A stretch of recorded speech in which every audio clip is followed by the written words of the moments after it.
పట్టుచీర అరువిచ్చి పీట పట్టుకుని వెనకాలే తిరిగినట్లు అంటారు కదా, దాని వెనక కథ ఇదే. పాత రోజుల్లో ఆడవారికి చీరలు ఎక్కువగా ఉండేవి కావు.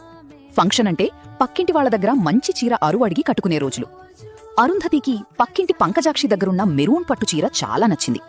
తాను ఇదివరకు చీర అరువిచ్చిన చనువుతో ఇద్దరూ వెళ్లాల్సిన ఒక ఫంక్షన్కి ముందుగా పంకజాక్షి ఏ చీర కట్టుకుంటుందో ఎంక్వైరీ చేసి మెరూన్ చీర కాదని తెలుసుకుని, ఒక్కసారి నీ మెరూన్ పట్టు చీర ఇయ్యి, జాగ్రత్తగా కట్టుకునిస్తాను అంది. ఆ చీరంటే పంకజాక్షికి ప్రాణం.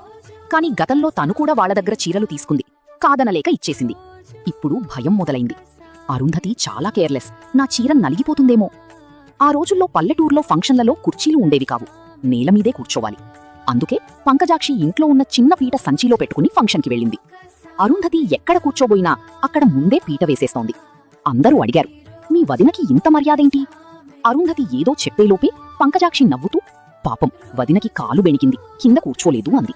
అసలు విషయమేంటంటే చీర అరువిచ్చింది, కాని మనస్సు సరిపెట్టుకోలేక పట్టుచీర అరువిచ్చి పీట పట్టుకుని వెనకాలే తిరిగింది. Download ShareChat.